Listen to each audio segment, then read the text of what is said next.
S'attaquer à ma vie, la c'est le petit sorcier là qui veut s'attaquer à ma bénédiction. C'est le petit sorcier là qui veut s'attaquer à ma vie. C'est le petit sorcier là qui veut s'attaquer à ma bénédiction.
Je dis la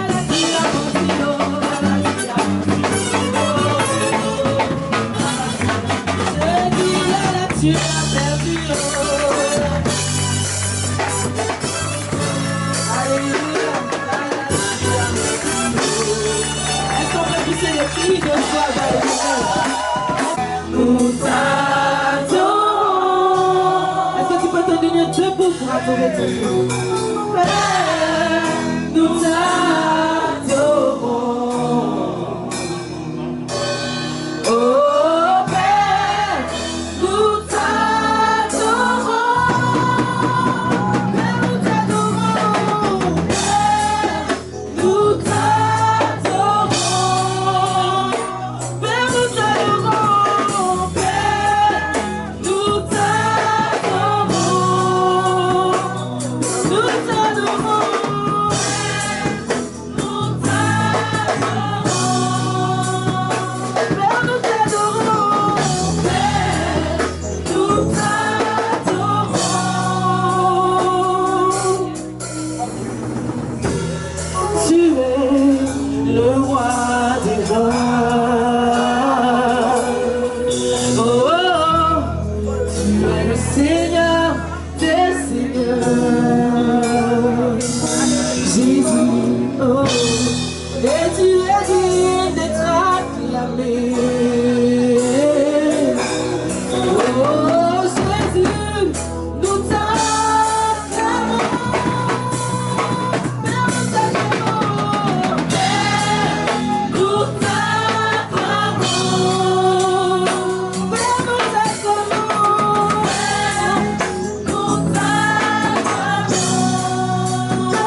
Reçois la gloire ce matin.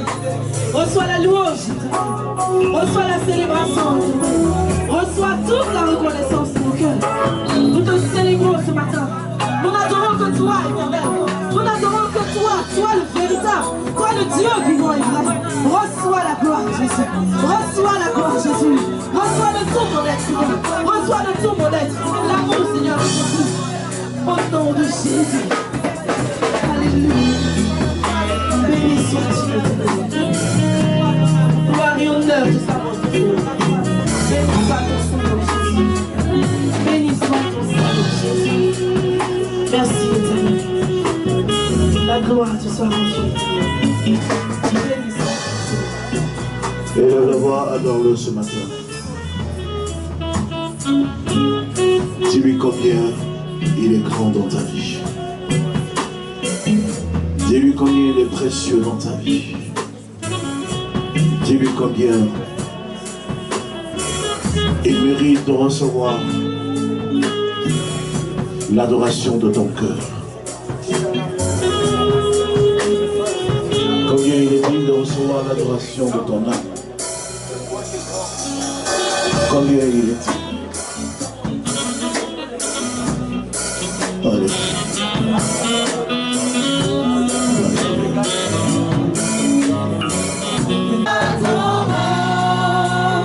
T'adorons, car tu es Dieu.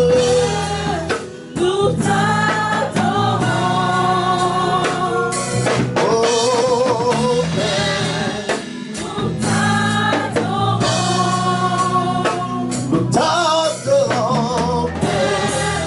Nous t'adorons. Oui, nous t'élevons, Père. Nous t'élevons. Car tu es digne de l'élévation. Nous t'élevons. Tu es digne d'être élevé sur mon cœur. Nous t'élevons. Je t'élève sur le trône de ma vie. Nous t'élevons. Car tu es ma référence. Nous t'élevons. Tu es mon souffle de vie. Nous t'élevons. Je n'ai que toi, je n'ai que toi. Nous t'élevons. Oh, si tu n'as que lui, adore-le. Nous t'adorons. Si tu n'as que lui, acclame sa présence. Nous t'adorons. Si tu n'as que lui, pousse des cris de joie. Je n'ai pas un autre Dieu que lui. Nous t'adorons. Si tu n'as que lui, pousse des cris de joie. Oh, nous t'acclamons.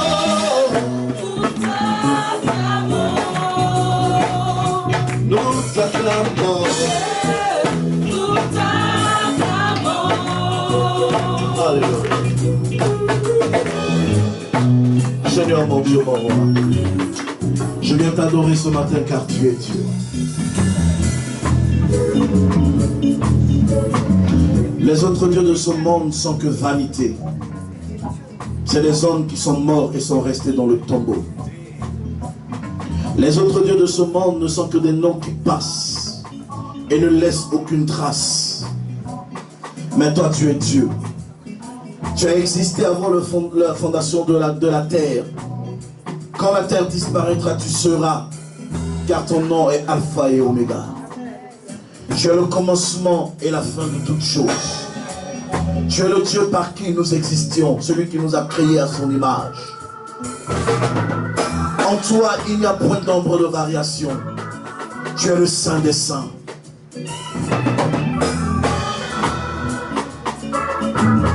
Tu es le redoutable Dieu, l'invincible guerrier. Tu es le Père des orphelins, le mari des veuves.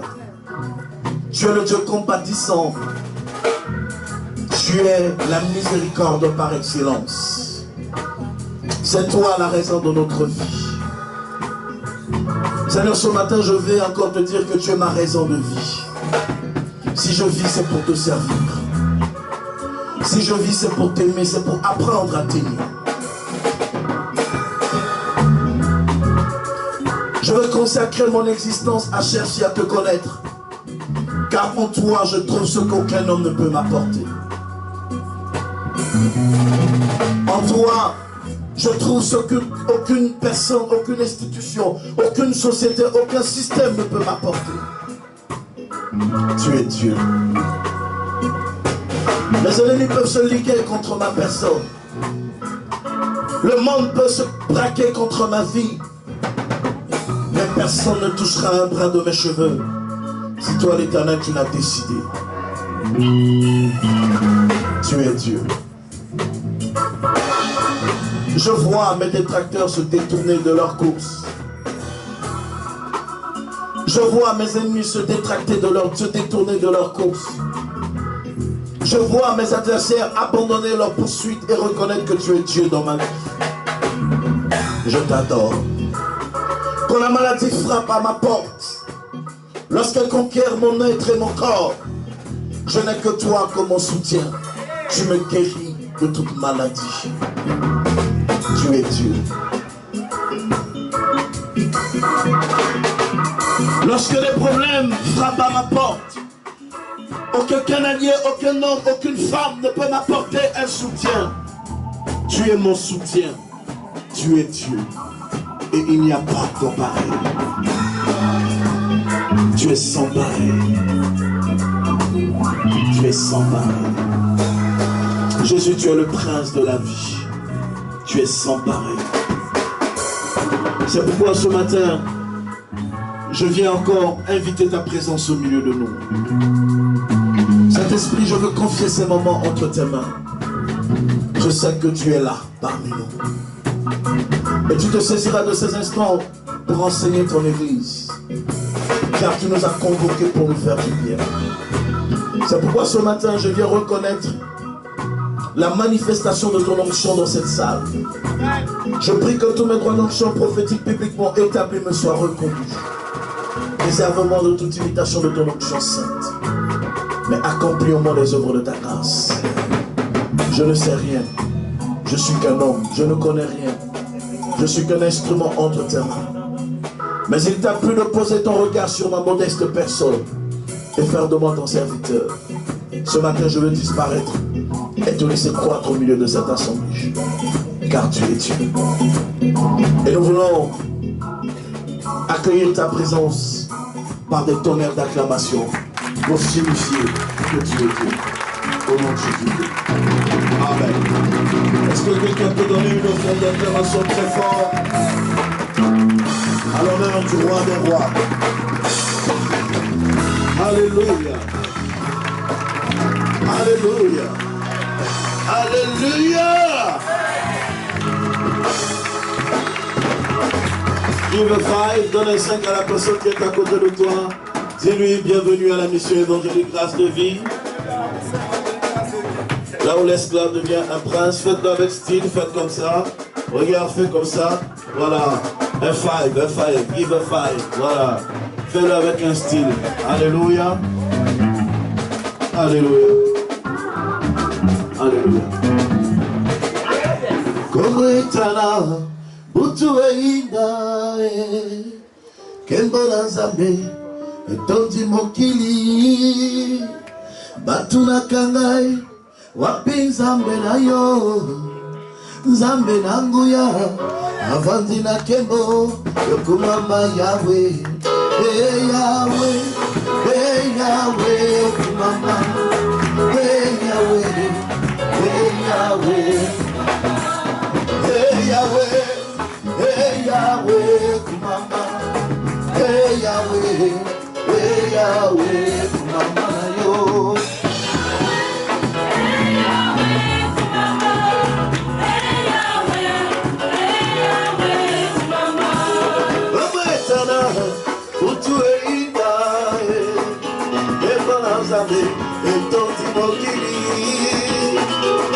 Batuna Kangai, Wapi Zambela yo, Zambela bonheur, Afandina Kebo, Yokumama Yahweh.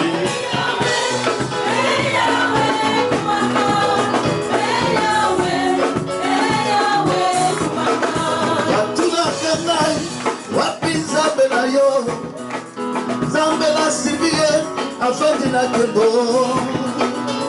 Hey Yahweh. Hey Yahweh, oh mama. Hey Yahweh, mama yo. Hey Yahweh, mama. Hey Yahweh, mama. Hey Yahweh, mama. Hey Yahweh, mama yo.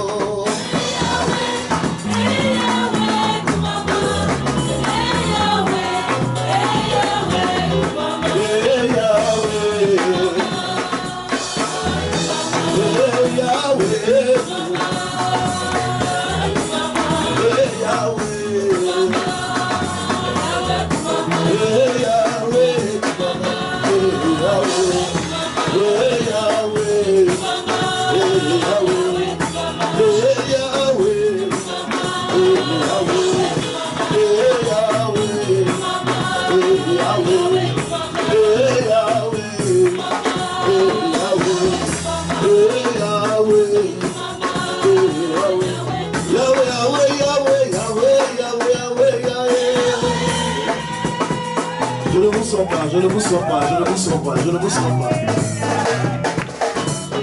Donc la question à demander, est-ce que tu es vraiment à la même vie ce matin? La même vie, c'est un style de vie. Demande à ton voisin, est-ce que tu as la même vie?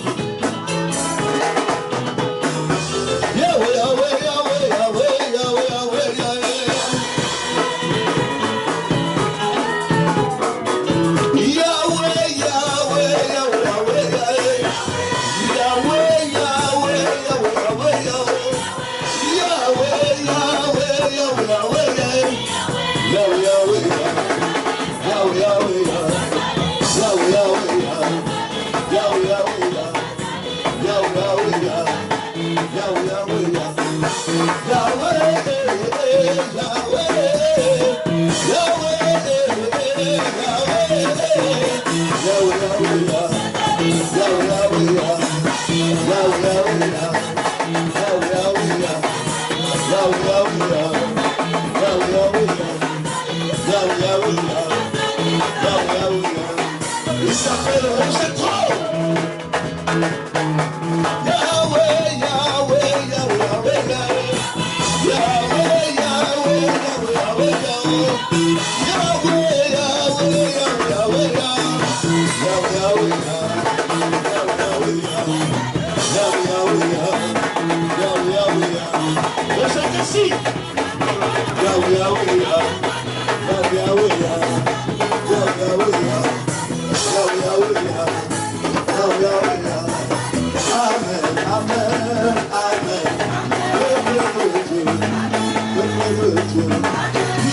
Jésus, il est le Seigneur, il est Jésus, il est le roi des rois, il est Jésus, il est le Tout-Puissant.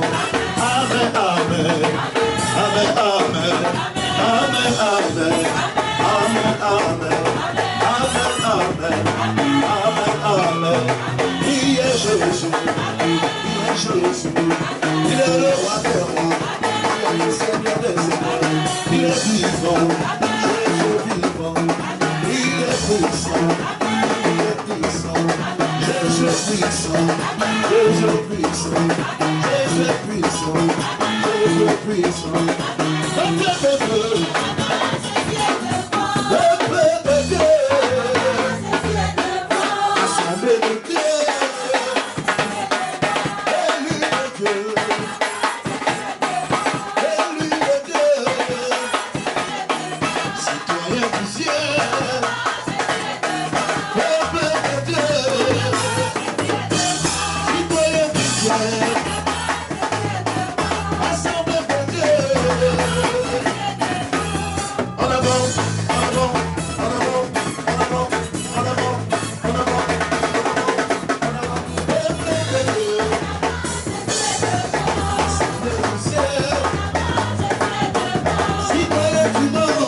Dieu.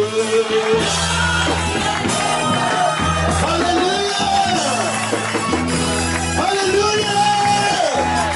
Est-ce que quelqu'un peut faire du bruit? Gloire à Jésus. Alléluia. Achète-toi dans la présence du Seigneur. Alléluia. Alléluia. Alléluia. Il est bon, il est magnifique. Alléluia. Dis à ton voisin, il est excellent. Pour les frères, de demeurer ensemble. Alléluia. Alléluia. La Bible dit c'est là qu'il envoie la bénédiction et qu'il la répand en abondance. Alléluia. Je crois que ta présence ici ce matin n'est pas le fruit d'un hasard. Tu es venu ici parce que Dieu a quelque chose à faire avec toi. Je n'ai pas entendu de l'amen.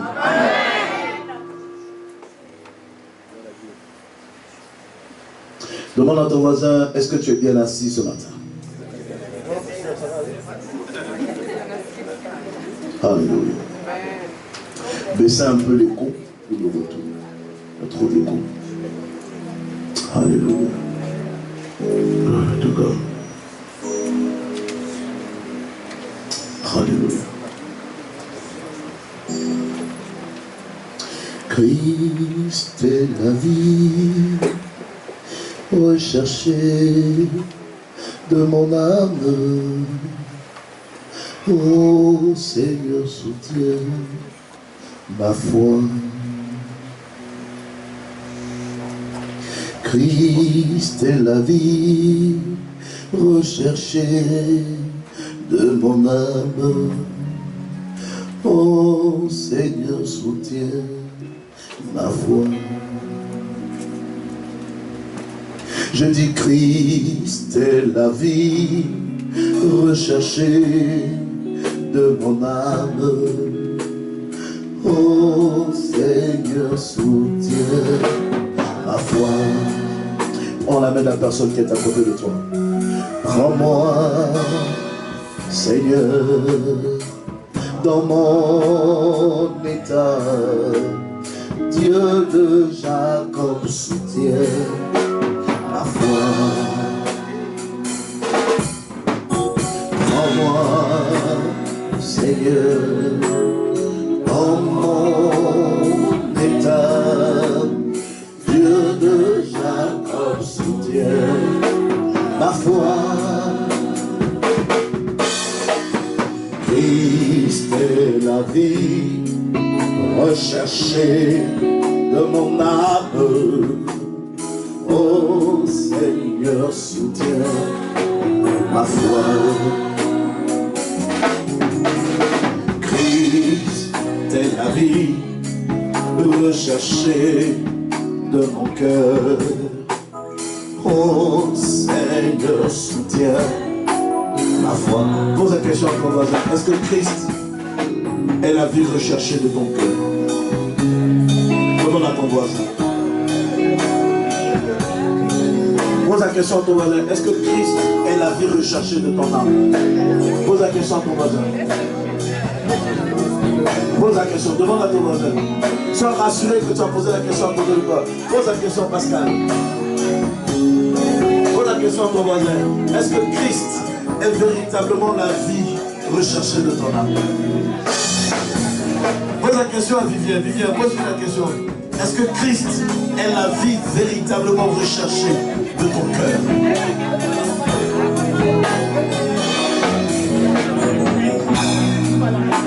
Je dis Christ est la vie recherchée de mon âme. Oh Seigneur, soutiens ma foi. Christ est la vie recherchée par mon âme. Oh Seigneur, soutiens ma foi. Je dis prends-moi Seigneur, prends-moi. Oh, oh, oh. Dans mon état, je dis prends-moi Seigneur. Dans mon état, oui Jésus.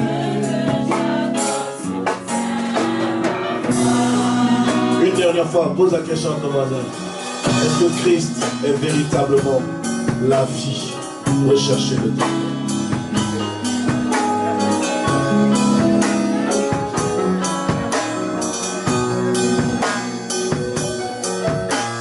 Christ est la joie recherchée de mon cœur. Oh Seigneur, soutiens ma foi. La joie, l'argent ne peut pas te donner la joie. Le mariage ne peut pas te donner la joie. Et il y a des choses là, ça peut jamais te... Tu peux tout avoir et puis ne pas être joyeux. Seul le Seigneur peut te procurer la joie. Christ est la vie recherchée de mon cœur. Oh Seigneur, soutiens ma foi. Il est la joie, Christ est la joie recherchée de mon âme. Oh Seigneur, soutiens. Dis à ton voisin, il est la paix recherchée. Christ est la paix recherchée pour mon âme. Oh Seigneur, soutiens. Dis-le lui maintenant, oh Seigneur. Oh, comment m'état.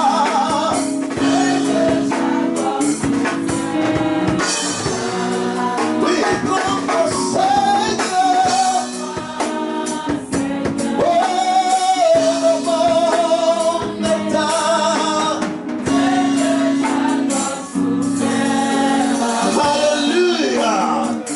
Alléluia, alléluia. On acclame le Seigneur, on acclame le Seigneur. Gloire à Jésus. Dis à ton voisin, la foi excellente. Ce matin, nous allons parler de la foi excellente. Alléluia, alléluia, alléluia. C'est un enseignement que nous commençons aujourd'hui, que nous allons terminer mardi. Quelqu'un dit Amen. Alléluia. La foi excellente. Vous savez, beaucoup de personnes parlent de la foi. La foi. Veuillez vous asseoir, merci. Votre rôle est fini pour le moment. Je commence le mien. La foi. Le mot crucial de la vie chrétienne. Le mot clé de l'existence d'enfant de Dieu. La foi. On parle de la foi. Qu'est-ce que c'est que la foi? Ce matin, je ne veux pas entrer d'abord dans la définition de la foi. Parce que nous aurons toute une série d'enseignements sur les principes de la foi, la nature de la foi, les vertus de la foi, la puissance de la foi conquérante, la foi du héros, la foi de ma faiblesse, la foi de ma force. Plusieurs séries, n'est-ce pas? Plusieurs titres que nous allons développer sur l'enseignement sur la foi. La foi est vaste. Tous les grands prédicateurs du monde qui prêchent le message de la foi n'en finissent jamais. Tellement c'est vaste. Chaque jour est une expérience de foi. Alléluia. Mais ce matin, avant de pouvoir parler de la foi dans un autre langage, je voudrais d'abord parler de la foi excellente. Qu'est-ce que j'appelle la foi excellente? Je voudrais que vous reteniez un principe. Il y a 3 types de foi. Notez.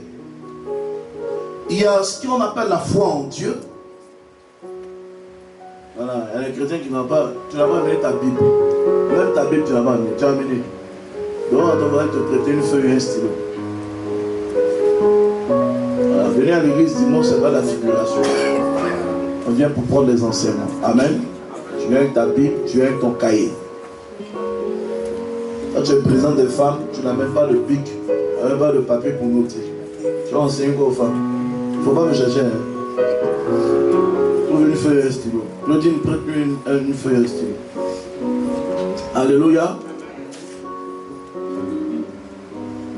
Donc, je récap, je disais qu'il y a 3 types de foi.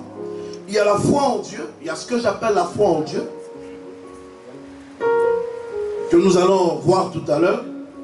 Il y a la foi pour ou par Dieu, que nous aurons le temps de développer plus tard.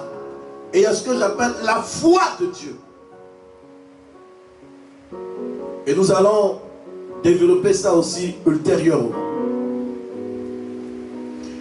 Je voudrais qu'on prenne deux textes de base. Nous allons prendre le premier texte de base dans Matthieu chapitre 8 à partir du verset 5. Donne-moi ma petite Bible, je vais la lire dans la version 8 secondes. Matthieu chapitre 8 à partir du verset 5. L'histoire de l'officier. Nous le prenons comme texte de base pour... Je ne vais pas rentrer dans les grandes définitions théologiques ou dans l'interprétation, je dirais, gréco-français, par définition du mot foi, parce qu'on viendra dessus plus tard quand je parlerai sur les principes de la foi de Dieu, et que nous utiliserons, là nous allons utiliser le prochain texte comme second texte de base, mais quand nous allons parler de la foi de Dieu, nous le réutiliserons comme texte de base principal. Amen.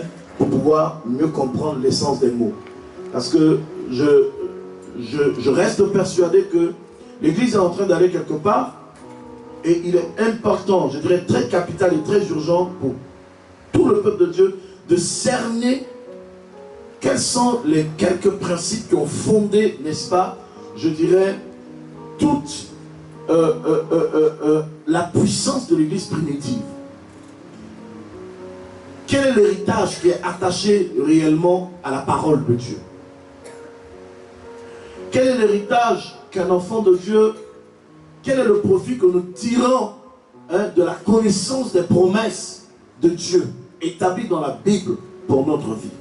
À quelle espérance notre humanité, quand je parle de notre humanité, je parle de la communauté chrétienne dans le monde, à quelle espérance nous sommes attachés? C'est important de comprendre. Beaucoup de gens sont chrétiens sans savoir pourquoi ils sont chrétiens. Et j'ai prévu, normalement, après cet enseignement, faire un autre enseignement sur pourquoi je suis chrétien. C'est bon? Merci. Pourquoi je suis chrétien? Parce que tant que nous ne comprenons pas pourquoi nous sommes chrétiens, nous ne pourrions jamais vivre comme des chrétiens. D'abord, par principe. Si tu ne sais pas qui tu es, tu ne sauras pas ce que tu vas faire. Donc, le problème d'identité est un problème réel aujourd'hui dans la notion de la chrétienté de notre jour. Beaucoup de personnes ignorent qui ils sont. Ignorent leur identité chrétienne. Et vivent comme des personnes qui n'ont pas de droit ou qui n'ont rien à leur porter. Alors que tout le ciel de Dieu et la terre des hommes nous appartiennent. Dans Matthieu chapitre 8 à partir du verset 5, la Bible dit, comme Jésus entrait dans Capernaum, un centenier l'aborda, le priant en disant, Seigneur, mon serviteur est couché à la maison, atteint de paralysie et souffrant beaucoup. Jésus lui dit, j'irai et je le guérirai. Le centenier répondit, Seigneur, je ne suis pas digne que tu entres sous mon toit, mais dis seulement un mot et mon serviteur sera guéri. Car moi qui suis soumis à des supérieurs, j'ai des soldats sous mes ordres. Je dis à l'un, va, et il va. À l'autre, viens, et il vient. À mon serviteur, fais cela, et il le fait. Verset 10. Après l'avoir entendu,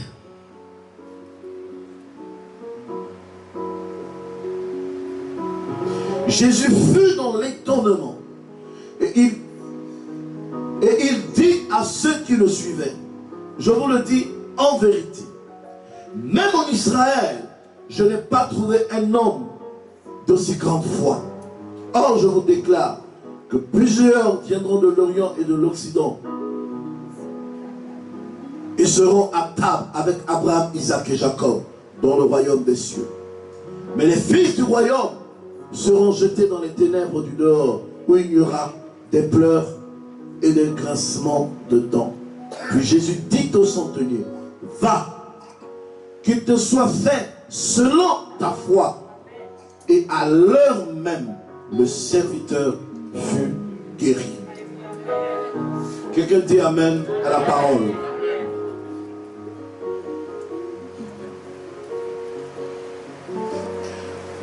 Dans Hébreux chapitre 11,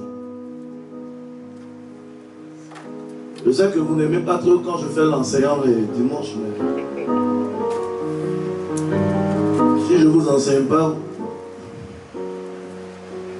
quand le vent va souffler, vous direz que papa ne voit pas. Pour l'avoir possédé, les anciens ont obtenu un témoignage favorable. C'est par la foi que nous connaissons que l'univers a été formé par la parole de Dieu, en sorte que ce qu'on voit n'a pas été fait des choses visibles. Quelqu'un dit amen à la parole.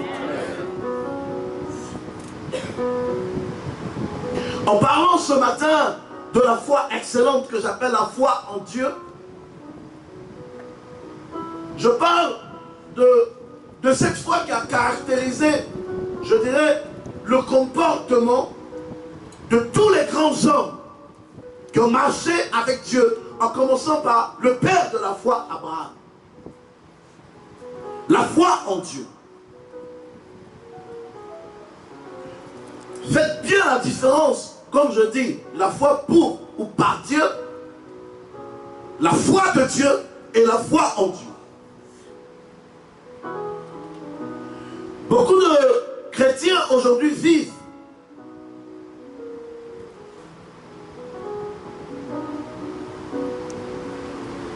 selon, je dirais, l'expérience d'une foi imaginative. C'est-à-dire qu'une foi imaginaire, il ne vit pas selon la manifestation de la foi surnaturelle. Parce qu'il y a deux types de foi. Il y a la foi naturelle et il y a la foi surnaturelle. La foi naturelle, c'est la foi par le sens, par le développement des sens. C'est-à-dire, il y va du domaine du regard de l'homme.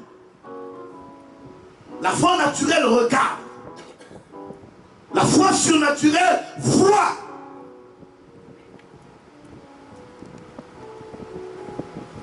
La foi naturelle, c'est la manifestation de tout un ensemble de comportements humains liés à une certaine connaissance limitée dans la pensée humaine.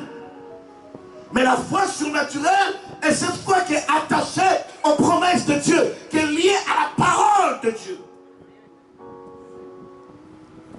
Et c'est celle-là qui crée le miracle.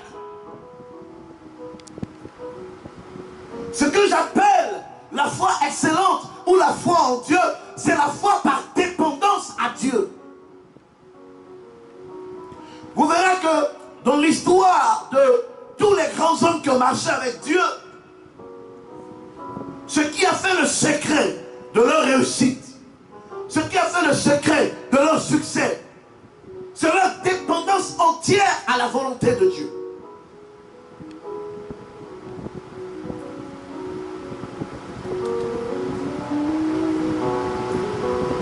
Abraham a marché avec Dieu en étant le père de la foi. Mais quand vous regardez de Genèse chapitre 12 jusqu'au Genèse chapitre 27, tout le cheminement d'Abraham a été bâti, le comportement d'Abraham a été construit sur la base d'une dépendance de sa vie qu'il a vouée à l'Éternel. C'est-à-dire quoi? C'est-à-dire qu'il est conscient de sa propre vie,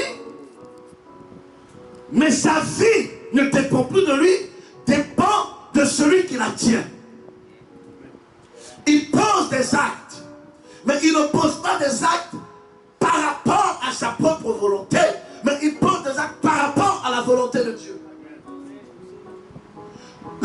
il ne faisait rien sans consulter l'Éternel. Et l'Éternel ne faisait rien sans le lui révéler. Donc, la foi en Dieu est une foi de dépendance. C'est-à-dire que lorsque tout ce que tu fais, tu cherches à dépendre d'abord de Dieu. Beaucoup de chrétiens aujourd'hui parlent de la foi. Prient pour l'accomplissement de grandes choses. Jeûnent pour déclencher le ciel. Jeûnent pour déclencher des miracles. Mais de toutes les prières que nous faisons, très peu prient pour localiser véritablement la volonté de Dieu les concernant. La foi, par dépendance, est celle qui t'amènera toujours à chercher quel est le regard de Dieu sur ce que tu fais. Faire les choses, pas comme tu veux, mais faire les choses comme Dieu veut que tu les fasses. Prendre des décisions que tu ne veux pas, mais prendre des décisions que Dieu t'a aidé à prendre. Beaucoup de chrétiens échouent simplement parce qu'ils font les choses sous le principe de la foi naturelle. Non, j'ai la foi. Je vais investir dans tel business, ça va marcher. Mais est-ce que Dieu t'a demandé d'investir dans ce business? Il fait chaud ce matin. Hein?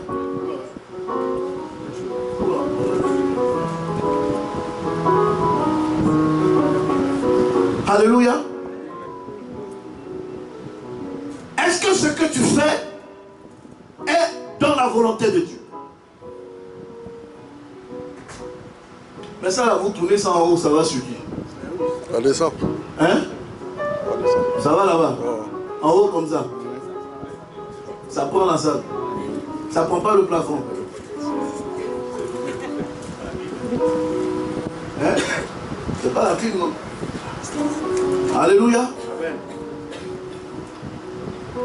Donc, pour revenir à ce que je disais, que cette foi, que le Père, même de la foi, a eu à manifester. Abraham a manifesté les 3 types de foi. Mais la foi avec laquelle il a commencé sa marche est la foi par dépendance. C'est-à-dire la confiance en Dieu. Parce que dans le mot foi, on retrouve le mot confiance.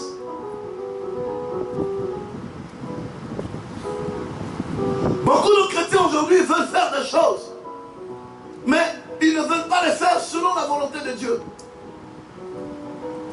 Nous prions pour beaucoup de choses, mais nous prions très peu pour des choses qui résultent de la volonté parfaite de Dieu.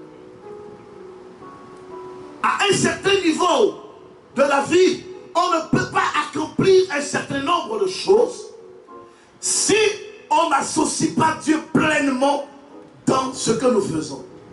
Du moins, si les intérêts de Dieu ne prédominent pas sur nos propres intérêts. Nous espérons beaucoup de choses de la part de Dieu pour peu de résultats que nous rencontrons. Simplement pourquoi? Parce que nous prenons beaucoup de décisions sans intéresser Dieu à ce que nous voulons faire. En réalité, dans notre marche avec Dieu, quand vous faites le bilan, vous allez vous rendre compte que Dieu ne se trouve nulle part dans ce que nous faisons. Sur le tableau d'évaluation, vous pouvez vous rendre compte que 95% de ce que nous faisons nous appartiennent. C'est lié à notre personne, à notre gloire, à notre environnement, à notre identité, à nos besoins de tous les jours. Mais vivre pour Dieu, c'est vivre pour la cause du royaume. Vivre pour Dieu, c'est vivre pour la cause de l'évangile. Si 95% de tout ce que tu produis va dans tes intérêts personnels, où est alors l'intérêt de Dieu? À quel moment parles-tu de la foi en Dieu si tout ce que tu fais, les conséquences ne sont attribuées qu'à ta propre personne?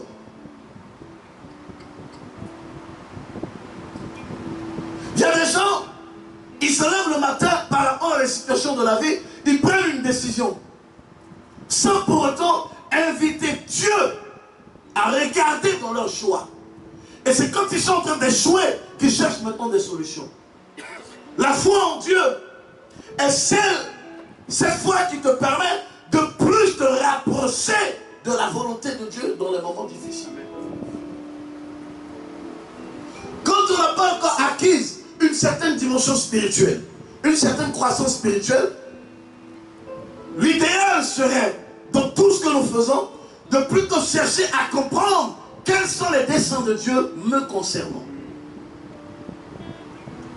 Quand tu comprends quel est le dessein de Dieu te concernant, tu pourras mieux déterminer quelle voie tu vas suivre. Des gens ont des problèmes, mais leur comportement face à ces problèmes font que Dieu lui-même se réserve le droit de leur venir au secours. Est-ce que vous savez que Dieu se réserve de nous porter secours? Dans l'histoire de la Bible, Dieu s'est réservé de porter secours à des hommes. Tout simplement parce que nous avons fait un certain nombre de choses sans pour autant l'associer. Dieu ne s'associe pas à l'homme quand il fait les choses pendant qu'il met en évidence ses propres intérêts. Dieu s'associe à l'homme quand il fait des choses en associant, en recherchant d'abord la volonté de Dieu. C'est-à-dire que tout ce que tu fais, si tu recherches la volonté de Dieu dans tout ce que tu fais, tu intéresses Dieu à tout ce que tu fais. Ton combat devient son combat. Ton challenge devient son challenge. Tes défis deviennent ses défis. Tes priorités deviennent ses priorités. Tes problèmes deviennent ses problèmes. Mais tant que tu ne cherches pas à associer Dieu à ce que tu fais, tout ce que tu fais seul te concerne toi seul. Souvent on prend des décisions simplement parce que on a le sang chaud. La foi en Dieu est la foi qui construit en nous la confiance. Quand tu sais que tu dépends de quelqu'un, tu fais tout pour améliorer ta relation avec la personne. Tu fais tout pour qu'il y ait une parfaite harmonisation, une harmonie entre toi et la personne. Quand tu sais que tu es tenu par quelqu'un, tu dépends d'une personne, quels que soient les problèmes qu'il y a, tu vas toujours mettre dans la terre pour essayer de comprendre qu'est-ce qui se passe. Où peut-on trouver la solution pour régler tel ou tel problème.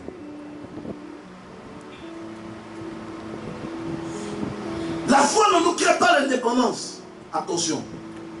La foi nous crée l'autonomie, certes, face aux réalités de la vie. Mais la foi nous mettait dans la dépendance dans une relation avec Dieu. La foi ne nous éloigne pas de Dieu. Tout au contraire. La foi nous rapproche de Dieu. Parce que la Bible dit que c'est par le moyen de la foi que nous connaissions que c'est Dieu qui a formé le ciel par sa parole.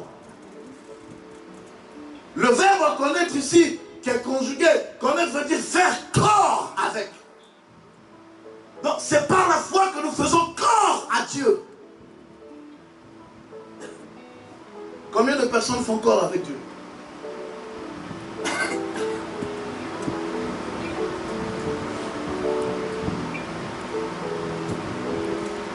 C'est par la foi que nous connaissons quels sont les projets ou les desseins de Dieu pour nous. Et nous accédons à l'héritage. Donc, seule la foi nous permet d'entrer en possession des choses que Dieu a déjà bâties pour nous.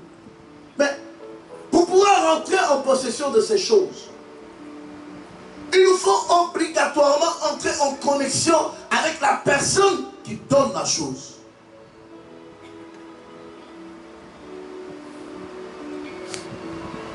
La foi en Dieu est la seule foi qui nous permet d'alimenter ou d'agrémenter une relation d'amour avec Dieu.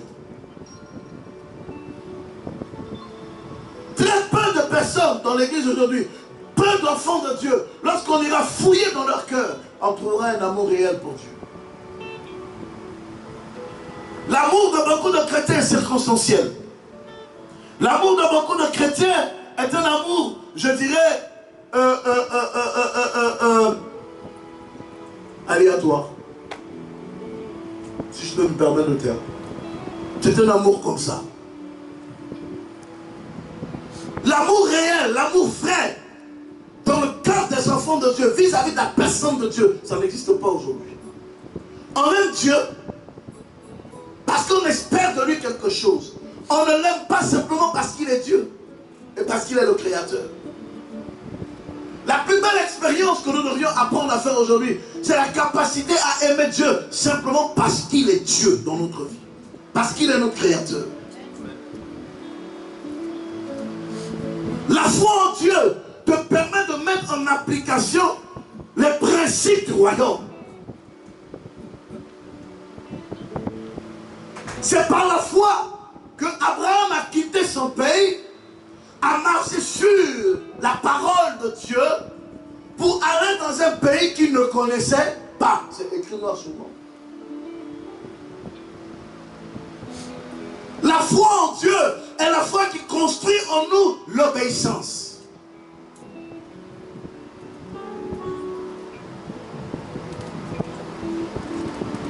Beaucoup sont désobéissants dans l'église.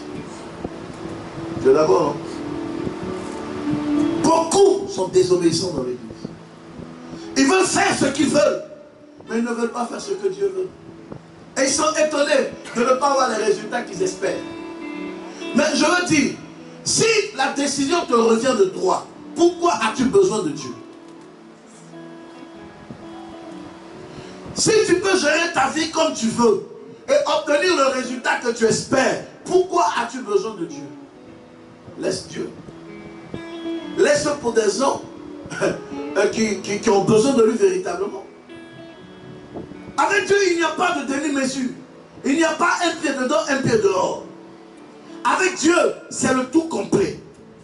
Ou tu es avec lui, ou tu n'es pas avec lui. Vous savez, le plus grand piège de nous les chrétiens, c'est quoi? Le fait que Dieu est si patient avec nous. Nous pensons que nous pouvons abuser de lui. Personne n'abuse de Dieu. Dis à ton voisin, personne n'abuse de Dieu. Nous nous mettons en retard de beaucoup de choses simplement parce que nous ne nous mettons pas là où Dieu veut que nous soyons pour qu'il puisse manifester ce qu'il doit manifester dans notre vie.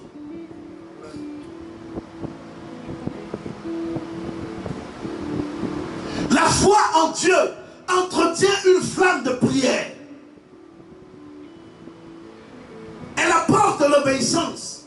Parce qu'en réalité, quand tu es dépendant de Dieu, tu obéis à la voix de Dieu. Tu obéis au commandement de Dieu. Donc, tu te réserves de pécher contre Dieu. D'abord par principe. Aujourd'hui, on aime plus la vie du monde que la vie de Dieu.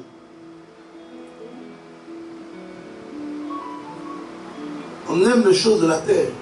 Les beaux costumes, les belles chaussures, les belles voitures, les belles maisons, les belles femmes, l'argent, les bons vins à table à midi, du bon champagne, de la cigarette, les sorties continues perpétrées, de boîtes de nuit. C'est-à-dire tout ce dans quoi on retrouve les païens.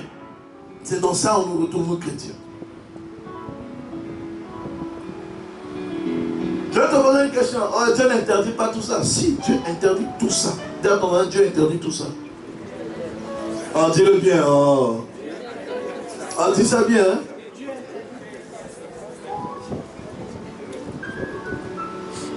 Hein? Hein? Sauf le costume.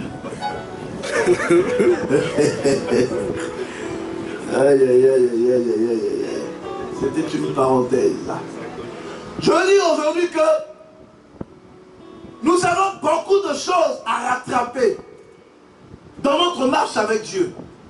Parce que Dieu a beaucoup de choses à accomplir dans notre vie.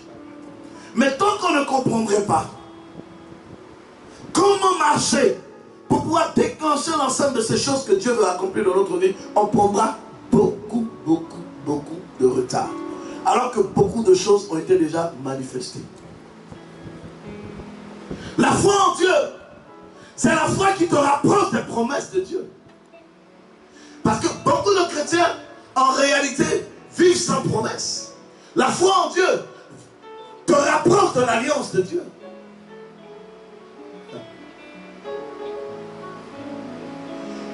Quand on parle de la foi en, c'est dans la personne. La foi en, c'est-à-dire c'est dans la personne. Par définition, la foi c'est quoi? La foi c'est être avant de devenir. La foi, je suis la chose avant de devenir la chose. Bon, aujourd'hui, je ne vais pas faire de grandes déclarations sur la foi parce que je vais mettre les bases d'abord. Lisons Proverbes chapitre 3, verset 5. Il y a quelque chose dans Proverbes qui me plaît. J'ai eu un débat avec mon fils Guillaume, immédiatement je suis reparti, j'ai lu tout le livre des Proverbes. À cause de lui. Proverbes chapitre 3, verset 5.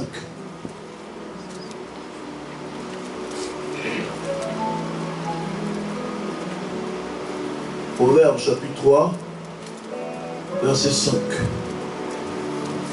David dit, confie-toi en l'Éternel de tout ton cœur.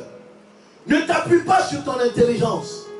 Reconnais-le dans toutes tes voies et il rendra des sentiers droits. Ne te prends pas pour un sage. Crains l'Éternel et détourne-toi du mal. Cela t'apportera la guérison à ton corps et un rafraîchissement dans tes os. Alléluia.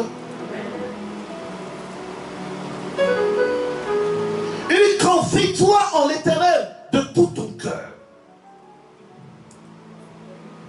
La foi en Dieu te permettra de te confier toujours en l'Éternel, même de tout ton cœur. Elle a 50% de leur cœur, de 50% ils gardent ça pour la maison. Ou bien, tu ne sais pas de quoi il s'agit.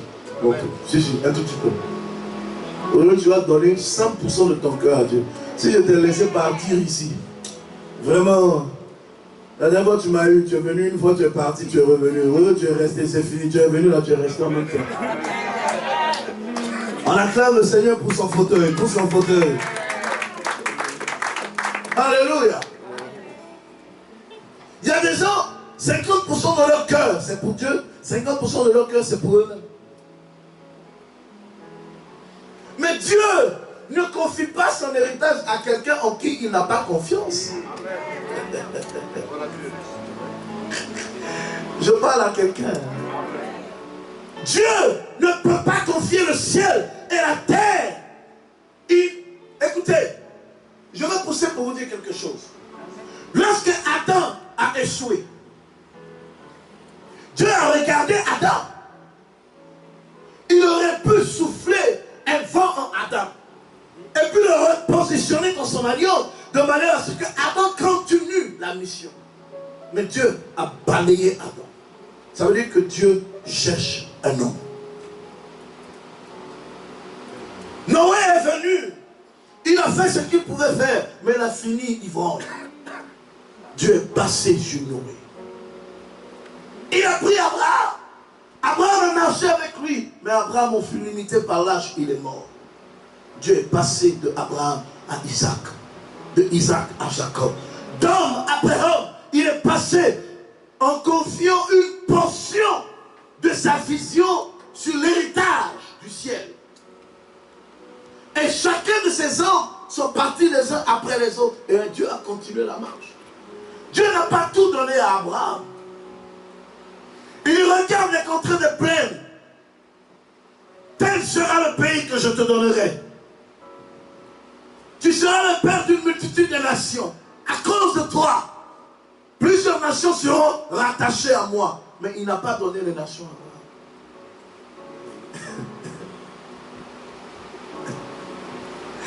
Abraham. Abraham a conquis des pays, mais Abraham n'a pas conquis le monde. Quand vous prenez la carte géographique, vous allez vous rendre compte que toute la marche d'Abraham s'est arrêtée dans la contrée de la Palestine.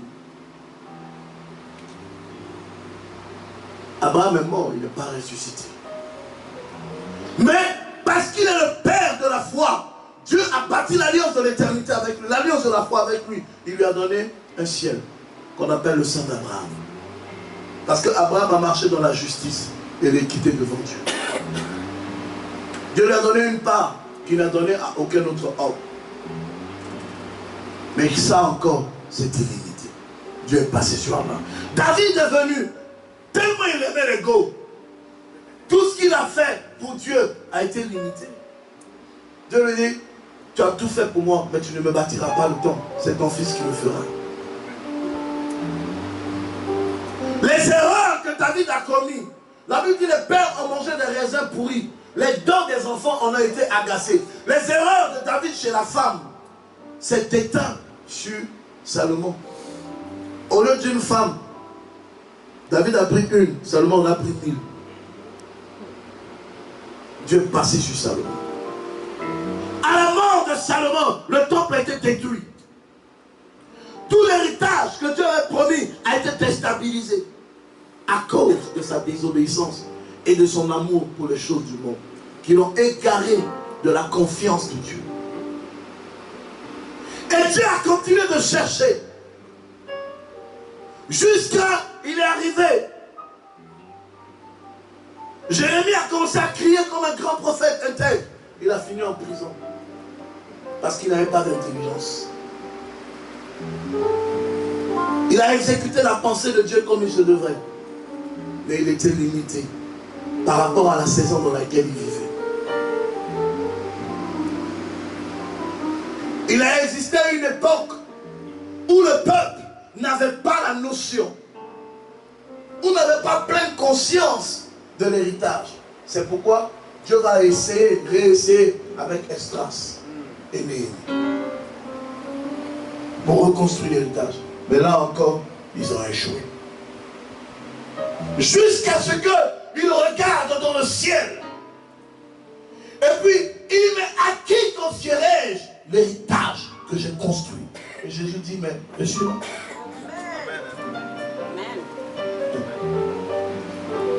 Dit, je suis là. Jésus dit, mais je suis là. À qui tu veux donner la chose?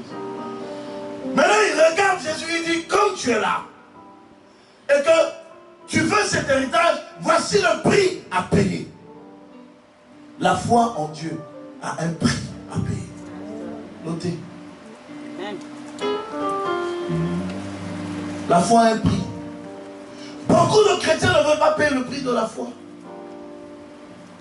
1, 2, 3, on se décourage. 1, 2, 3, on se décourage. 1, 2, 3, on se décourage. On est prêt à tout abandonner. Pour un petit problème, pour des petites mésententes. Les chrétiens aujourd'hui sont devenus, je dirais, les personnes les plus compliquées de la terre. Ils ne peuvent même pas supporter que quelqu'un puisse les injurier dans l'église. Une injure est un motif habile pour lui de quitter l'église. Dis à ton voisin, mais tu quitteras donc que des églises. Parce que partout où tu vas arriver, on va t'insulter. Est-ce que je parle à quelqu'un? Amen. Nous, là-bas, les gens ont une façon de nous regarder. Si tu es bien habillé, pourquoi on ne va pas te regarder? Si on te regarde, c'est que tu es regardable.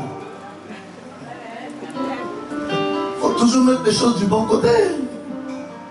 Oh, il parle trop mal de moi là-bas, mais c'est parce que tu es quelqu'un qu'on parle mal de toi. Jésus dit, me voici. Encore, il y a un prix à payer. Avant que je puisse investir en toi ma confiance, tu dois accepter de payer le prix. Il dit, c'est quoi le prix? Il dit, tu iras d'abord comme un homme en descendant dans le ventre d'une femme. Lui qui était 100% Dieu, il accepte. Il dit, ça c'est facile. Mais une seule condition, je garde ma nature de Dieu. Le Père lui dit, oui, tu seras 100% Dieu. Tout ce que tu vas ordonner va arriver. Mais tu seras aussi 100% homme. Dans 100% homme, il ne lui a pas révélé tout. Quand il est né, c'est sur la montagne de la transfiguration qu'il a commencé à comprendre qu'il est venu mourir.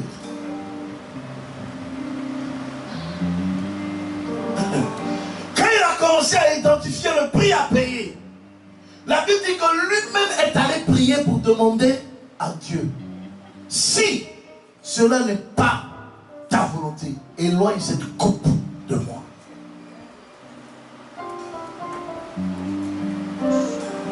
Et Dieu n'a pas fait cas de sa prière. Parce qu'en réalité, sa prière,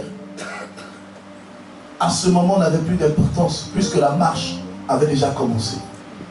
Le processus avait déjà été enclenché. Il y a des moments dans la vie où tu prieras et tu auras le sentiment que Dieu ne t'écoute pas. Dieu t'écoute. Mais tu dois payer le prix pour ce que tu as demandé. Amen. Ce n'est pas parce que aujourd'hui j'ai prié et que je n'ai pas encore de résultat que ça rend Dieu impuissant. Non, Dieu n'est pas impuissant. Il a fini avec puissance. Comme le disent les Ivoiriens. Dieu a fini avec puissance. Jésus priait. Il agonisait déjà. Mais il s'est rendu compte qu'il n'y avait pas de réponse à sa prière. Il n'y avait pas de suite à sa prière. Il priait. Son sang, sa sueur a commencé à devenir du sang. Mais il avait le sentiment d'être abandonné. Dis à ton voisin, c'est le prix à payer. Vous savez, souvent c'est là où nous perdons toutes choses.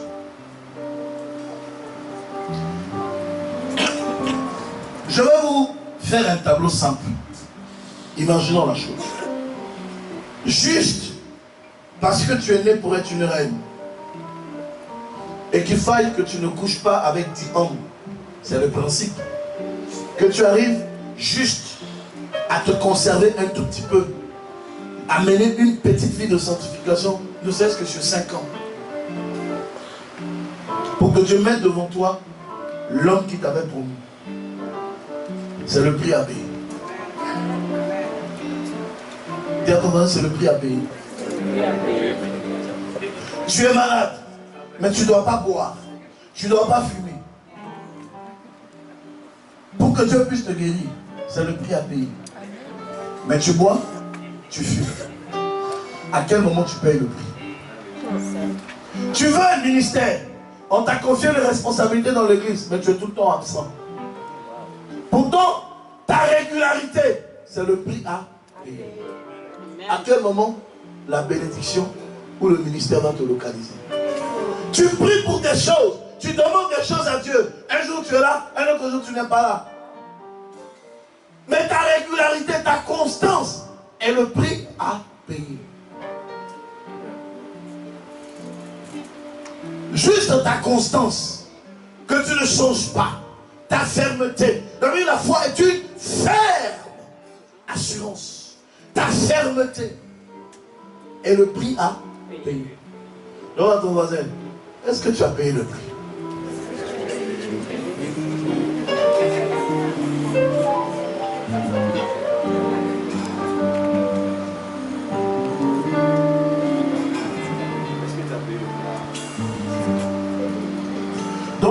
Est-ce que tu as payé le prix?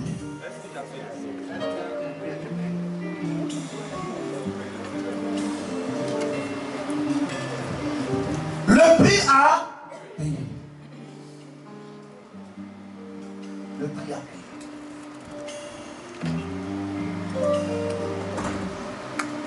Le prix à payer.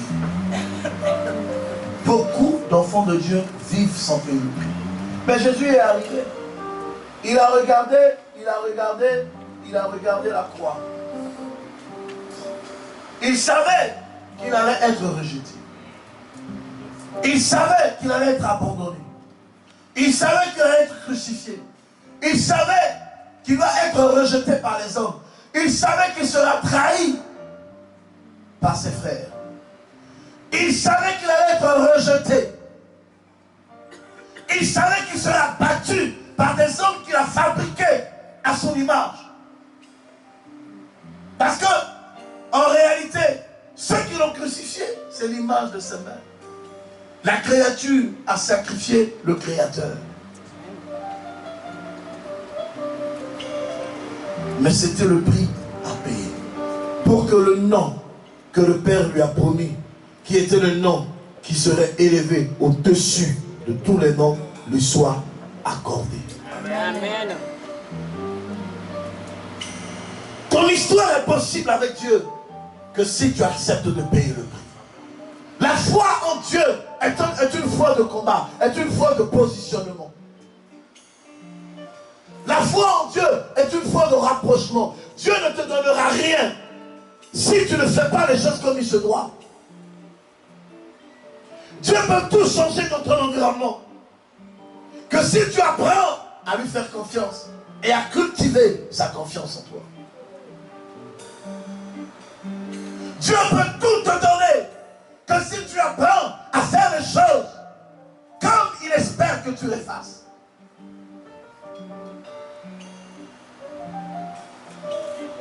Cherchez premièrement le royaume et la justice de Dieu. Toutes choses vous seront données par-dessus. L'intérêt du royaume de Dieu doit prédominer la recherche de tes propres intérêts. Si le ciel n'est pas en avant dans ta vie, la terre ne sera jamais assujettie à ta postérité. Faire du ciel de Dieu, faire de la volonté de Dieu, faire des desseins de Dieu, le choix par excellence de ta vie, c'est garantir l'héritage d'un futur meilleur pour toi.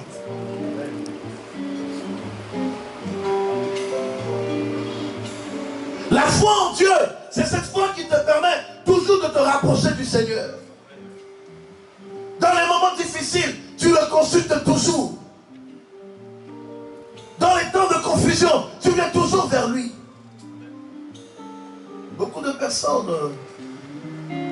malheureusement, beaucoup de personnes, aujourd'hui, vivre pour eux avec Dieu, c'est vivre,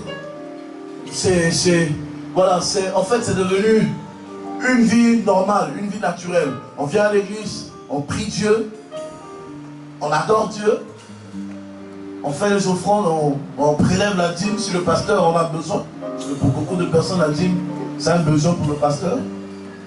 Heureusement, vous-même, vous êtes conscient que ce n'est pas un besoin pour moi, votre dîme.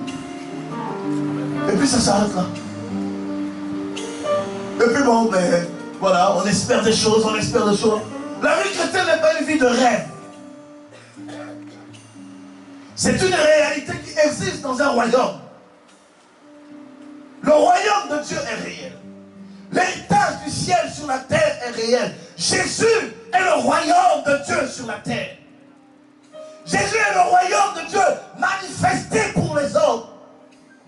Et Jésus est réel.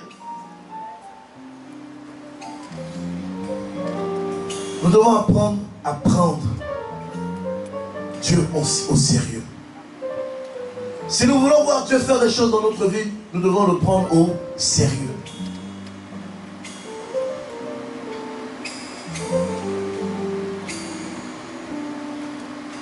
Tant qu'on ne prend pas Dieu au sérieux, il ne fera pas des choses dans notre vie.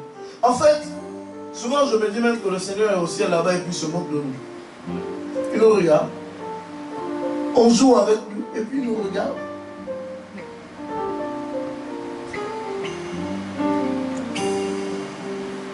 Tu as tous les problèmes de la terre. C'est là où il y a les problèmes, tu vas. Un problème. Bien. Tu as tous les problèmes de la terre, mais le choix que tu as fait pour régler ton problème, c'est l'alcool. Il y a un problème. Et les gens se réfugient dans l'alcool. Ils peuvent commencer à boire du matin jusqu'au soir. Il y a des chrétiens qui justifient la dépression par rapport à leur situation. Non, ma situation fait que je déprime un peu, c'est pourquoi j'ai pris un coup, quoi. Mais pourquoi tu n'as pas pris un coup à la place d'un coup que tu as pris? Alléluia. Non, ma situation est tellement débordante que bon, j'ai lâché un coup, quoi. Je suis allé avec un gars, quoi. Pourquoi tu n'as pas adoré un coup au lieu d'aller adorer autrement?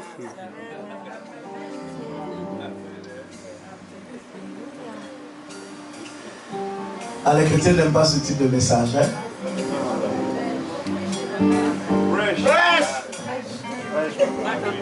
Quand c'est ça, ils ne s'aiment pas. Je m'en fous. Regardez votre argent. C'est rien ça. Quelqu'un dit amen que j'avance.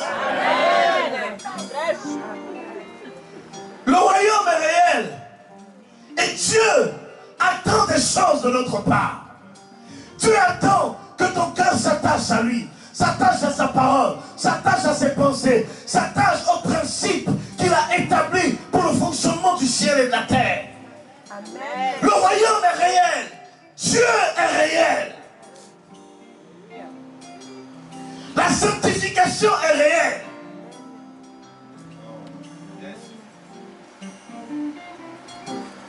Et c'est même la base qui alimente la foi.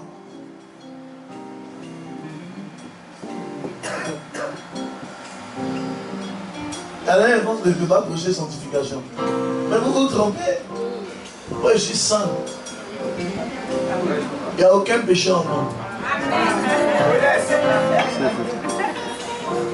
Je suis justifié par le sang de l'agneau. Vous savez, il y a des chrétiens, même quand ils pêchent, se repentir, c'est compliqué. Quand tu arrives à ce niveau, dis-toi que tu n'as plus de conscience spirituelle. Tu peux tomber dans le péché, mais tu ne peux pas demeurer dans le péché. Alors, je peux tomber. Je suis un homme, je peux tomber. Mais je ne peux pas demeurer dedans. D'ailleurs, boire, c'est normal. Fumer, c'est normal. Coucher les femmes de gauche à droite, c'est normal.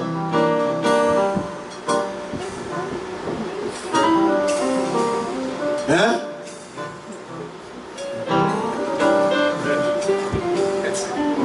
Dis à ton voisin que Dieu nous aide. Dis à ton voisin que Dieu nous aide. La foi est l'instrument d'harmonisation. C'est l'élément de symbiose entre les desseins de Dieu et les réalités de l'homme. Alléluia. La foi par dépendance est la foi où lorsque tous les choix que tu fais résultent de la volonté parfaite de Dieu. Ne fais jamais rien sans consulter la volonté de Dieu. C'est ce que j'appelle la foi en Dieu. La foi en Dieu, c'est quand tout en toi ne dépend que de lui.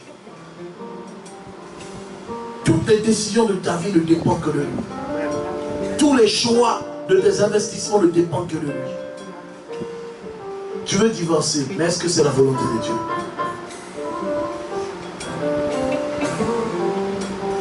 Tu veux investir dans un travail, mais est-ce que dans une affaire, mais est-ce que c'est la volonté de Dieu? Il y a des gens qui se lèvent, ils font des investissements, mais parce qu'ils n'ont pas consulté l'Éternel, les investissements se perdent. Tu veux te marier, est-ce que c'est la volonté de Dieu? Toutes les femmes célibataires dans l'église veulent se marier avec moi. Est-ce que c'est la volonté de Dieu? Je peux avoir un regard sur toi, on peut poser, mais est-ce que vraiment c'est la volonté de Dieu que je puisse te marier? Sylvie, tu n'es pas d'accord? Oui, c'est les réalités qui sont dans le Bible, je regarde. Avant ça devient chez les femmes, elles se regardent entre elles. Cette dehors, je vais prendre pour l'amener ici.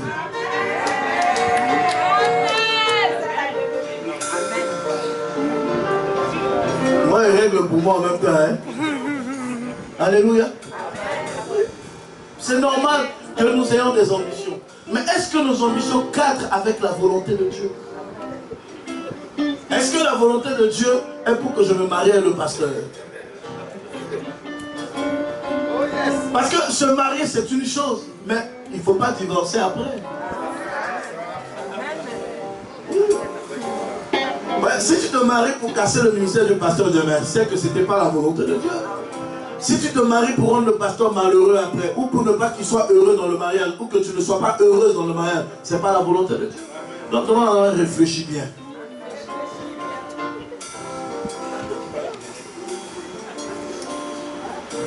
Si tu ne m'arranges pas, ne me dérange pas.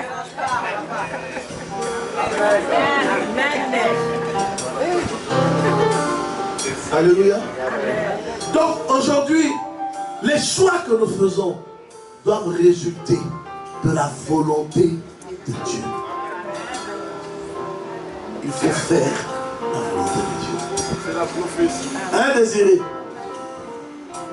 Tu me regardes. Tu me menaces des regards. Alléluia. La vie est trop courte devant nous pour qu'aujourd'hui nous faisions des choix qui demain vont entraîner des conséquences qui vont détruire toute notre vie. Dieu nous appelle à des meilleures espérances. Le Seigneur ne nous appelle pas pour nous juger.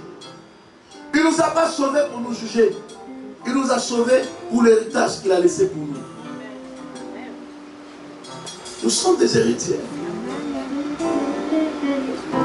Mais nous devons être sûrs que tout ce que nous faisons cadre avec la volonté de Dieu. Amen. C'est ce que j'appelle la foi excellente. La foi excellente, c'est celle qui me rapproche plus de la volonté de Dieu, qui m'en éloigne plus de sa volonté. Je veux vivre pour être proche de Dieu que d'être loin de lui. Je fais des efforts pour me rapprocher de Dieu tous les jours.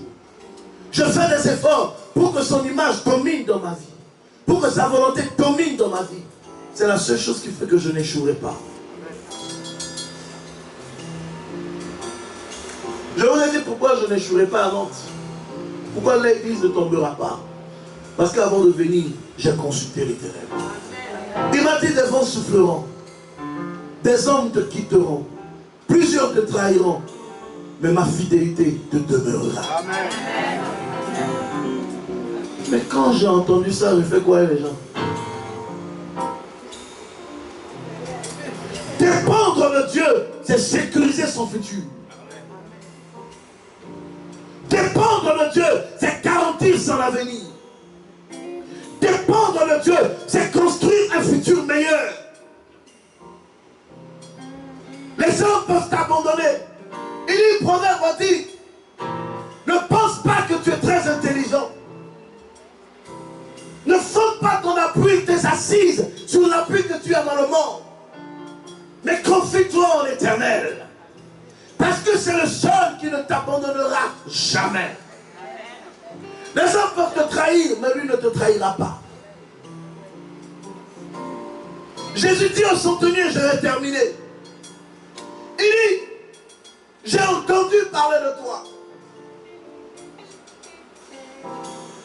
Mon serviteur est malade. Il est bien malade. Mais ce que je suis, je sais au fond de moi que je ne suis pas digne que tu viennes dans ma maison. La foi en Dieu te mettra toujours en position de repentance. Je ne suis pas digne. La foi en Dieu va toujours te révéler l'humilité.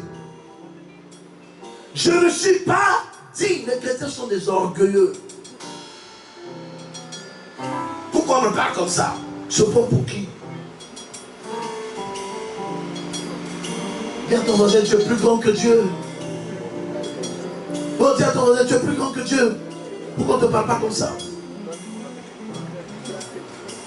Je ne suis pas digne que tu viennes dans ma maison, sous mon toit, d'où tu es dit seulement un mot.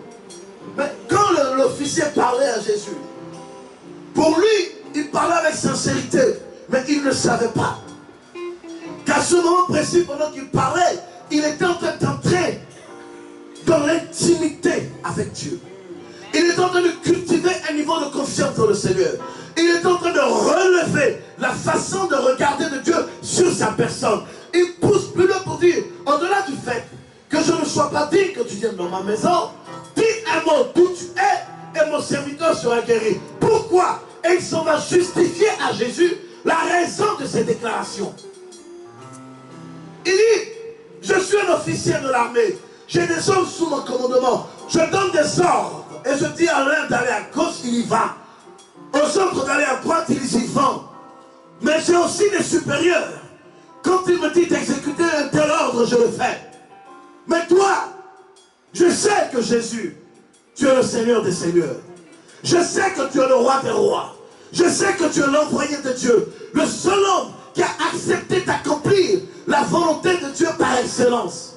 Le seul en qui le Père a mis toute son affection. Je sais que tu es la manifestation de la divinité de Dieu. Je sais que tu es la personne de Dieu investie en un homme. Je sais que tu es le dépôt de l'amour de Dieu. Je sais que tu es le résultat de la bonté de Dieu. Je sais que tu es le résultat de la puissance de l'Esprit. Je n'ai pas besoin que tu viennes dans ma maison parce que je t'ai vu parler, le vent s'est arrêté. Je t'ai vu parler, la tempête s'est arrêtée. Dis seulement un mot. Et mon serviteur sera guéri. Dis seulement un mot. Et mon serviteur sera guéri.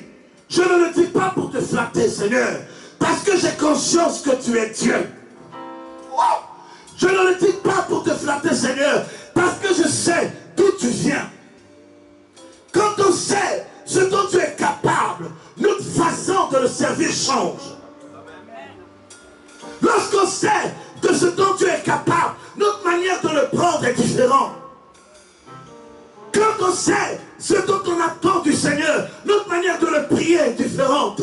On ne le prie pas de la même manière que tous les hommes le font. On ne l'adore pas de la même manière que tous les hommes le font. On ne vient pas dans l'église comme des spectateurs. On ne s'assoit pas dans l'église comme des assistants ou des assistés.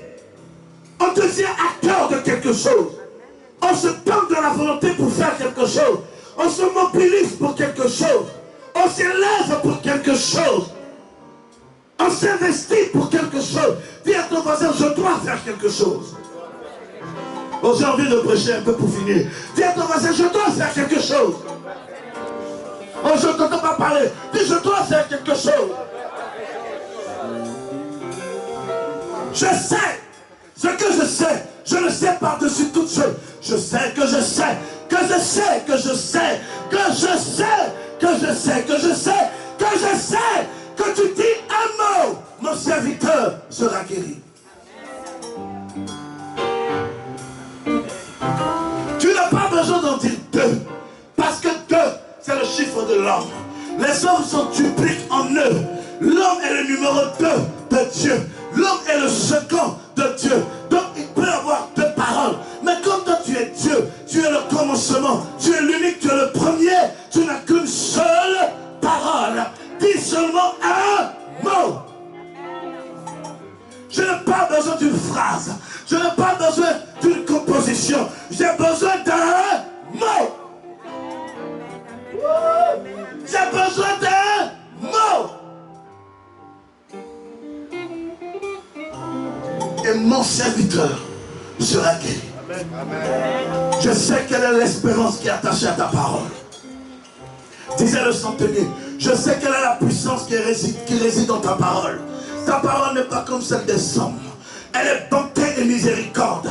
Ta parole n'est pas relative ou semblable à celle de mes parents, de nos chefs d'État, de nos politiciens. Ta parole est d'extrême souveraineté. Ta parole est d'extrême suprématie. Ta parole est d'extrême autorité. Ta parole, en elle habite la plénitude de Dieu. En elle habite la plénitude de l'Esprit. Dans ta parole, il y a le lui et le ainsi parle de l'Éternel. C'est dans ta parole que Lazare est ressuscité après 4 jours dans le tombeau.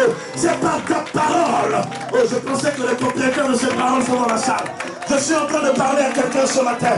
C'est dans ta parole qui a la puissance de marcher sur la mer. C'est par ta parole. Josué a arrêté la marche du soleil, la marche de la lune. C'est par ta parole. Je sais ce qu'il y a dans ta parole. J'ai vu Moïse brandir des bâtons et toute l'armée de Pharaon se disculper dans la mer Rouge. C'est par ta parole.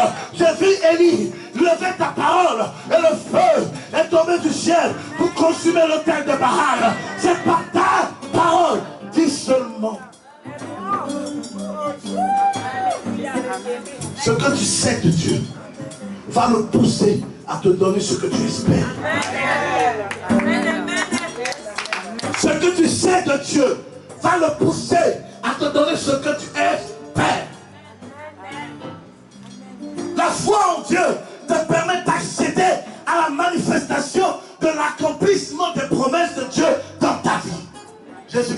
parole dit, que j'en suis flatté, même en Israël, je n'ai trouvé un homme d'aussi grande foi. Une seule parole a suffi de la bouche de ce centenier pour que Jésus puisse identifier à quelle race il appartient, de quelle race est-il, quel type d'homme il est, quel type de chrétien il est. La Bible dit, on reconnaît l'arbre à son fruit. L'identité du chrétien, c'est sa parole. L'identité du chrétien, c'est son langage. Ta foi se manifestera par l'expression de ta bouche, de ta parole, de ton langage. La Bible dit que à l'instant T, Jésus lui a dit, va, qu'il te soit fait selon ta foi. Ce n'était pas la foi de Dieu qui avait guéri le malade. Il aurait pu imposer la main et le malade est guéri. On reviendra dessus. Mais c'était la foi qu'il avait en Jésus qui a déclenché le miracle.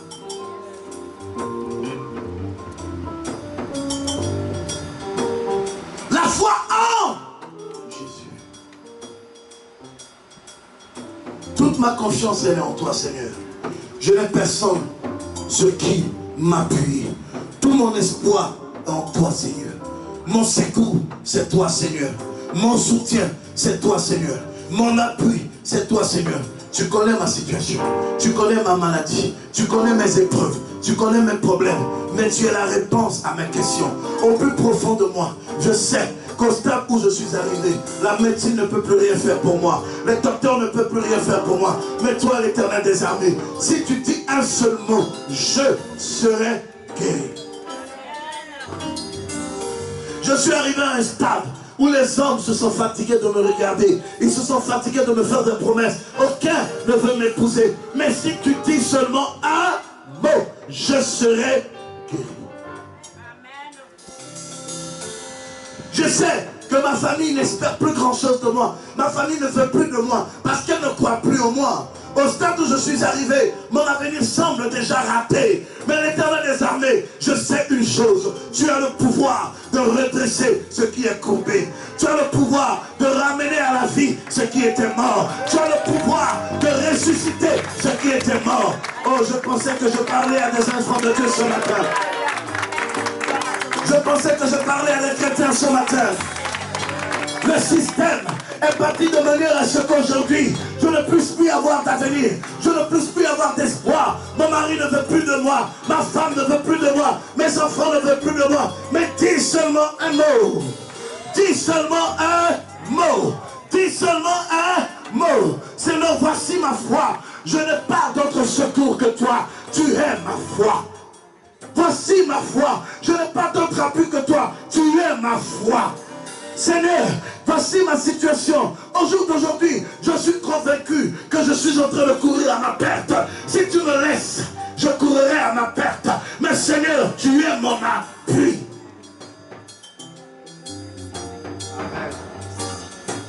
Ça, c'est ce qui flatte Dieu.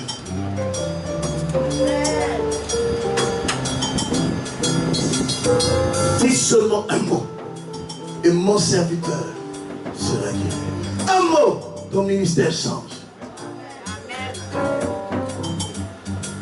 Un mot, un seul mot, et le groupe de louanges devient un véritable gospel.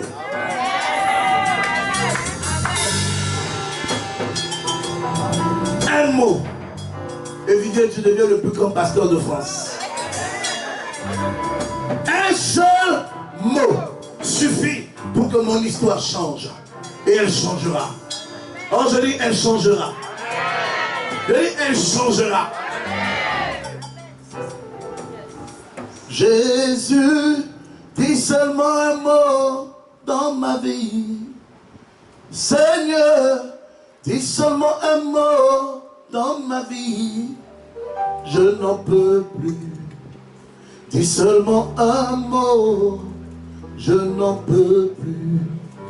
Dis seulement un mot. Seigneur, dis seulement un mot dans ma vie. Seigneur, dis seulement un mot dans ma vie. je n'en peux plus. Seulement un mot, je n'en peux plus. Seulement un mot. Jésus, dis seulement un mot dans ma vie. Jésus, dis seulement un mot dans ma vie. Je n'en peux plus. Dis seulement un mot, je n'en peux plus. Dis seulement un mot. Il te restaure. Sa grâce soit maintenant.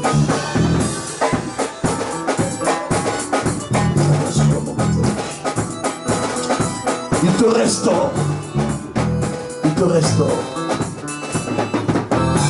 Au nom de Jésus. Au nom de Jésus. Lève les deux mains dans le ciel. Seigneur, tu connais ton peuple. Tu connais ton ennemi. Viens, je prie pour toi. Viens, je prie pour toi. C'est quoi ton problème?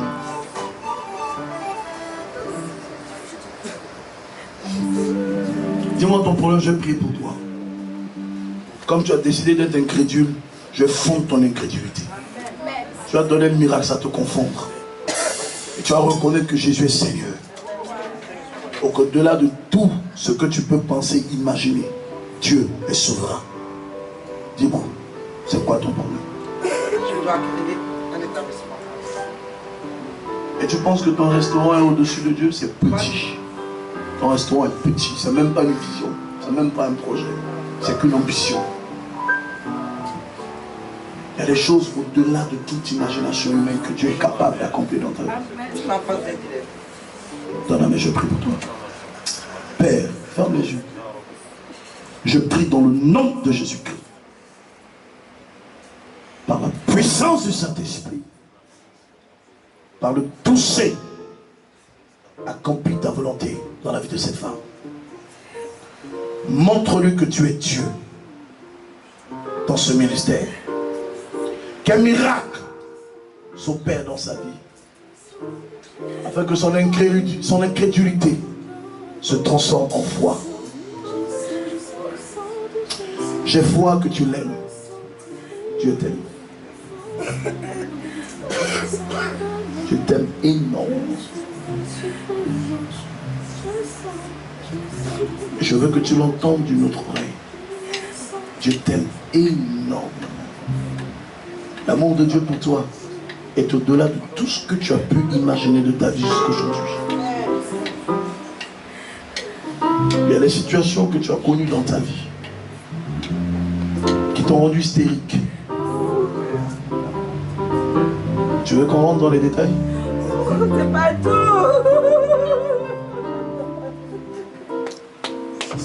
Dieu t'aime.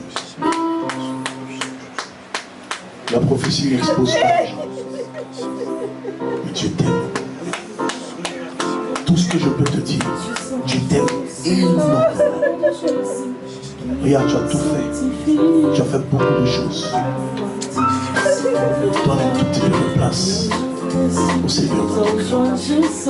Et tu verras que ce qui était un fardeau sur ton cœur ne sera plus un fardeau.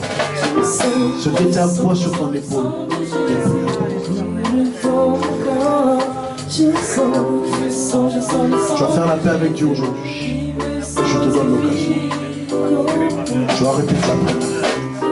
Seigneur mon Père, j'ai foi que ta parole est la vérité. Que tu es Dieu. C'est pourquoi je t'accepte comme Seigneur et Sauveur personnel dans mon cœur, dans mon âme.